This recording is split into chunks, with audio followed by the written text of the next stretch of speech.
Imaginez une porte blindée au cœur d'une vieille forteresse. Vous pressez la main contre le métal, vous criez, vous pleurez, et rien ne cède. Vous avez fait tout ce qu'on vous a appris. Posture d'implorant, mots convenus, promesses répétées. Pourtant, la porte reste fermée. Et si la clé n'était pas la supplication mais une fréquence oubliée? Une fréquence que ce manuscrit perdu appelle « activation de la pinéale à travers le soleil ». Selon le manuscrit, il existe un code opératif qui réveille une antenne spirituelle enfouie en nous, la monada reliée à la pinéale, et qui repositionne notre autorité intérieure. Aujourd'hui, je vais vous présenter ce protocole, vous montrer les risques et les précautions, et vous guider pas à pas dans une mise en pratique sûre et responsable. Depuis des siècles, la prière a souvent été enseignée comme posture d'imploration. On nous apprend à nous tenir petits, à quémander, à supplier un ciel distant. Ce modèle fonctionne parfois, et il a sa place dans l'humilité et la dévotion. Mais il y a un autre registre, plus ancien, que plusieurs traditions appellent à juste titre « prière en souveraineté ». Ce n'est pas l'humiliation qui ouvre la porte, mais la reconnaissance que nous portons déjà en nous, la source qui répond. Les institutions religieuses, consciemment ou non, entretiennent parfois cette dépendance. Un peuple qui ne sait pas qu'il peut se tenir debout est plus facile à gouverner. Je ne dis pas que toutes les formes de prière suppliante sont vaines. Je dis qu'il existe aussi une voie de reprise de la souveraineté intérieure, et que cette voie s'apprend comme une technique. Pour comprendre ce chemin, il faut poser un cadre. Selon la tradition gnostique dont certains fragments survivent dans ce manuscrit, le monde visible est l'œuvre provisoire d'un artisan imparfait, le démiurge, assisté d'entités qui cherchent à maintenir l'âme éloignée de sa source. On les appelle archontes. Ils aiment la peur, le doute, la dépendance. Face à eux, la figure de Jésus apparaît dans les évangiles non seulement comme sauveur, mais, selon certaines lectures anciennes, comme opérateur métaphysique, il restaure une fonction perdue. L'épisode de Lazare illustre, selon la lecture symbolique, cette capacité de réveil. Un homme rendu à la vie pour montrer que la nature profonde de l'homme peut être réanimée. Je respecte le texte évangélique tel qu'il est. Je dis simplement que, selon le manuscrit, cet événement contient un modèle opérationnel, une façon de décréter l'ordre et de permettre à la vie spirituelle de reprendre ses droits. Dans ce cadre, la monada désigne la scintilla divine, l'étincelle originelle logée en chaque être pneumatique. Les pneumatiques sont ceux qui portent cette étincelle. Les iliques ou iliques sont ceux entièrement enracinés dans la matière. Ce langage peut sembler étranger, mais il sert à clarifier deux attitudes, celle qui vit en fonction du monde et celle qui se souvient d'une source. Selon le manuscrit, la pinéale fonctionne comme une antenne, un relais subtil entre la monada et la perception consciente. Le soleil, dans cette lecture, n'est pas seulement une étoile physique. Il est un évocateur de lumière, un rythme cosmique qui peut servir, par visualisation et synchronisation, à raisonner la pinéale. Attention, je dis « selon le manuscrit » et « selon la tradition », il s'agit d'enseignements ésotériques, pas de résultats scientifiques garantis. Avant d'aller plus loin, posons la carte des 3 clés que le manuscrit met en avant. Ce sont des fréquences, reconnaissance, autorité, commande. Elles agissent comme un trio. La reconnaissance vous rappelle d'où vous venez. L'autorité vous pose en instance souveraine, la commande traduit cette position en parole créatrice. Sans reconnaissance, vous n'avez pas de fondation. Sans autorité, la parole n'a pas de force. Sans commande, rien n'est manifesté dans le monde concret. La première clé, reconnaissance, commence par un acte simple mais radical. Reconnaître la présence en soi d'une source qui n'a pas besoin d'être méritée. Ce n'est pas de l'orgueil. C'est rétablir un souvenir. Concrètement, la reconnaissance s'exprime par une phrase intérieure ferme « Je porte la monada ». Ce bref rappel éteint la position de victime et vous replace dans une orientation de racine. Imaginez une petite flamme que vous ramenez en votre centre. Vous ne la faites pas naître, vous la rappelez. C'est un geste d'habitude, une fréquence mentale répétée avec dignité. La seconde clé, autorité, change la posture physique et mentale. La prière suffocante se courbe, la souveraineté se tient droite. L'autorité ne s'impose pas par violence, elle s'affirme par validité existentielle. Dans le langage du manuscrit, cela se traduit par un acte interne. Tournez le regard de l'implorant vers le siège de décision en vous. Physiologiquement, redressez-vous, ouvrez la poitrine, respirez en profondeur. Psychiquement, décrétez que vous avez le droit d'agir comme représentant de la monada ici et maintenant. Jésus, lorsque confronté aux puissances hostiles, ne suppliait pas son identité. Il l'affirmait. Selon le texte, ce n'est pas arrogance, mais alignement. La troisième clé, commande, est la traduction verbale et rythmique de la volonté alignée. Une commande n'est pas un caprice, c'est une parole précise, simple, portée par la reconnaissance et l'autorité. Le manuscrit recommande des phrases courtes, au présent, non diluées d'émotion. La parole dite de cette manière a une charge. Exemplifions. Au lieu de dire « Seigneur, si c'est ta volonté, guéris », la commande, dans ce registre, sonnerait. Au nom de la monada, l'alignement se fait. Attention, je ne garantis rien.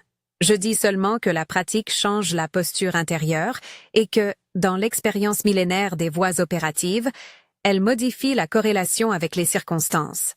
À présent, nous entrons dans la partie pratique. Si vous restez, faites-le en conscience. Ce qui suit est un protocole d'activation intérieure inspiré par le manuscrit, adapté pour la sécurité et la responsabilité. Si vous souffrez de troubles oculaires, de photosensibilité ou de conditions médicales particulières, consultez un professionnel avant d'exposer votre visage à la lumière. Ne regardez jamais directement le soleil. Toute exposition doit être modérée, protégée et, si besoin, remplacée par une visualisation en intérieur ou une source lumineuse diffuse. Ce protocole fonctionne parfaitement en lumière douce et n'exige pas d'exposition dangereuse.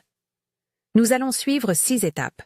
Déconnexion, descente, résonance, activation pinéale via le soleil, visualisation, déclaration, lâcher prise. Prenez un endroit calme, assis ou allongé de façon confortable. Fermez les yeux si cela vous aide. 1.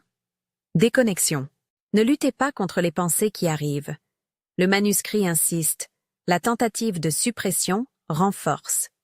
Au lieu de cela, redirigez l'attention. Prenez 3 respirations profondes, lentes. À chaque expiration, imaginez que vous déposez quelque chose. Une poussière de peur, une attente, un jugement. Dites intérieurement « je pose ». Cette étape n'efface pas le monde. Elle crée un espace intérieur. Pendant 2 à 5 minutes, laissez votre attention se retirer du tumulte extérieur. Vous ne coupez pas la réalité. Vous réorientez votre appareil perceptif. 2. Descente. Imaginez un ascenseur intérieur qui descend depuis le sommet de votre tête jusqu'au centre de votre poitrine, au creux du cœur. Chaque palier vous fait descendre plus profondément vers la monada. Visualisez vos organes comme lumière qui s'harmonise. La colonne vertébrale comme un tube où circule cette lumière. Vous pouvez imaginer que le courant redresse les nœuds, qu'il restaure des connexions anciennes. Descendre dans ce protocole ne signifie abaisser la dignité. Cela signifie ancrer la présence. Restez attentif aux sensations, chaleur, vibration, calme. Acceptez ce qui surgit sans jugement. 3. Résonance. Une fois au centre, habitez le silence intérieur. Le manuscrit parle d'un point de résonance où la parole devient vibrante. Visualisez un petit espace au centre de la poitrine qui émet un ton faible, comme une note pure. Vous n'êtes pas obligé d'entendre un son, c'est une qualité. Synchronisez votre respiration avec cette note. Laissez votre rythme respiratoire se caler sur une régularité douce. La résonance stabilise la monada. Elle la rend présente non seulement comme idée, mais comme expérience physique. 4. Activation pinéale via le soleil. Méthode visuelle et sûre. C'est ici que le titre entre pleinement en jeu. Selon le manuscrit, le soleil agit comme un déclencheur symbolique et rythmique. Nous n'allons pas regarder le soleil. Nous allons utiliser la lumière comme évocateur intérieur. Imaginez maintenant, avec les yeux fermés, une lumière dorée venant d'au-delà du ciel. Elle n'est pas brûlante, elle est rythmique, comme un battement d'or.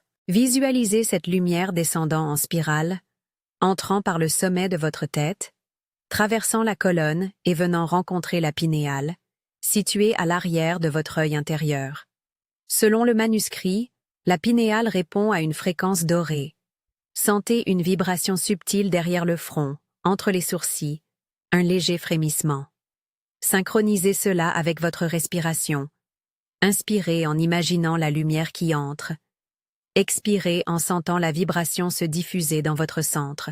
Si vous souhaitez une alternative sans visualisation solaire, allumez une lampe douce à distance, placez-la hors de votre champ de vision et utilisez sa présence lumineuse comme point d'ancrage. L'essentiel est la qualité de l'attention dirigée, non l'exposition physique. Rappel important, ne fixez jamais le soleil. Si, par curiosité, vous pensez au sun gazing, renoncez. C'est dangereux pour vos yeux. Le protocole fonctionne pleinement en intérieur. 5. Déclaration. Maintenant, placez la parole. Selon le manuscrit, la déclaration doit être courte, précise, faite à partir de la position de la monada. Je vous propose une formule claire, à dire intérieurement ou à voix basse. Monada, je suis ici. Je réclame mon autorité. L'alignement est commandé, ainsi soit. C'est l'énoncé central. Il porte reconnaissance, autorité et commande en une brève séquence. Dites-la une seule fois, avec conviction. N'en faites pas un mantra répété à l'infini. Le pouvoir n'est pas dans la répétition frénétique, mais dans l'émission claire d'une fréquence. Prononcez-la, puis laissez-la être. 6. Lâcher prise. Après la déclaration, il est crucial de ne pas ruminer. Le manuscrit insiste sur le lâcher-prise comme acte de foi opérative. Vous avez agi, maintenant observez. Respirez naturellement, ramenez votre attention aux sensations corporelles, puis réintégrez doucement votre environnement. Si des questionnements surgissent, notez-les mentalement et reprenez votre travail plus tard. Ne cherchez pas des signes immédiats. Souvent, le changement opère en arrière-plan. Maintenant, un avertissement contre les interférences. Le manuscrit parle d'archonte, d'entité, mais dans la pratique contemporaine, ces termes désignent surtout des phénomènes psychiques, doutes persistants, voix intérieures qui minimisent, peurs anciennes qui cherchent à reprendre la scène. Ils se manifestent comme sabotage subtil. Tu n'as pas fait assez, tu imagines, tu es arrogant. La stratégie recommandée est simple. Observez sans s'engager. Ne répondez pas aux premiers mots de doute. Revenez à la posture de reconnaissance. Prononcez intérieurement, observation, pas engagement. Si l'angoisse monte, revenez à la respiration et au centre du cœur. Il y a aussi ce que le manuscrit appelle le désengagement, une sorte de fatigue morale qui survient après une tentative d'éveil. Vous pourriez éprouver une sensation d'effondrement, l'énergie qui retombe, l'envie de tout lâcher. Selon le manuscrit, c'est un signe paradoxal. Le système ancien résiste. Ne paniquez pas. Reposez-vous, hydratez-vous, marchez. Le deuxième signe est l'écho. Des répétitions de petites coïncidences, comme si la réalité reprenait une nouvelle mélodie. Le troisième signe est la neutralité. Les circonstances ne changent pas immédiatement, mais votre réaction devient calme, détachée, moins affectée. Ce sont des indices d'une reconfiguration interne. Ils n'assurent pas de miracles spectaculaires, mais indiquent un réel mouvement. Quitte du témoignage biblique, nous respectons le texte. Lorsque l'Évangile raconte que Jésus a ordonné à Lazare de sortir de la tombe, il témoigne d'une autorité qui transforme la condition humaine. Le manuscrit, selon la tradition, présente cela comme un modèle pour retrouver la parole qui commande l'ordre. Mais il est essentiel de ne jamais substituer l'expérience personnelle à la foi. Ces pratiques sont des outils. Elles ne remplacent ni la relation avec Dieu, ni la charité, ni le soin du corps. Un point pratique. Recommencez ce protocole une fois par jour durant une semaine et prenez des notes. Notez ce qui change dans votre perception, vos réactions, votre sommeil, vos rêves, vos relations. Le manuscrit suggère d'attendre la répétition structurée avant de tirer des conclusions. N'attendez pas de preuves surnaturelles immédiates. Cherchez plutôt des variations subtiles. Si vous vous sentez désorienté, interrompez la pratique et consultez une figure de confiance spirituelle ou un professionnel de la santé mentale. Avant que nous n'achevions, écoutons la prière invitée par la tradition, brève et directe, adressée à la monada comme centre. Monada, je suis ici. Je réclame mon autorité. L'alignement est commandé. Ainsi soit. Dites-la une seule fois, avec calme. Puis lâchez. Que peut-on attendre ensuite? Parfois, le monde externalisé démonte certaines structures pour faire place au neuf. Situations qui s'effondrent, non par punition, mais parce qu'elles ne correspondent plus à la nouvelle fréquence. L'effondrement peut être effrayant, une relation qui se termine, une position qui se défait, mais il ouvre souvent à une forme de liberté. L'écho, lui, est doux. Petite confirmation. Rencontre qui semble coïncider. La neutralité est peut-être le plus précieux. Moins d'oscillations émotionnelles, plus d'espace pour des décisions claires. Je veux insister sur 2 choses. Premièrement, ce chemin exige responsabilité. N'abandonnez pas vos soins médicaux, vos engagements légaux ou vos obligations sociales sous prétexte d'activation spirituelle. Deuxièmement, gardez votre discernement. Lorsque des enseignements vous demandent isolement, abandon de la raison ou dépendance absolue à un guide, éloignez-vous. La souveraineté que vous construisez doit vous rendre plus présent, non plus vulnérable à l'exploitation. Si cette méthode résonne avec vous, voici un petit défi concret pour cette semaine. Chaque matin, avant vos affaires du jour, prenez 3 minutes pour pratiquer la descente et la résonance. Ensuite, inscrivez en commentaire ci-dessous la phrase « J'active la monada » comme acte symbolique d'ancrage. Ce geste simple stabilise l'intention communautaire et vous relie à d'autres qui parcourent le même chemin. C'est une seule action symbolique et publique, pas une promesse de résultat, mais un engagement personnel. Enfin, laissez-moi conclure en réaffirmant la tonalité de souveraineté qui doit vous habiter. Vous n'êtes pas étranger à la source. Vous êtes porteur d'une étincelle.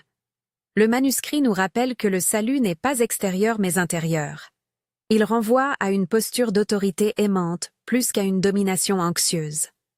Que votre parole soit concise, votre respiration stable, votre regard tourné vers le centre du cœur. Que vous restiez prudent avec les symboles physiques du soleil et que vous préfériez la visualisation sûre si nécessaire.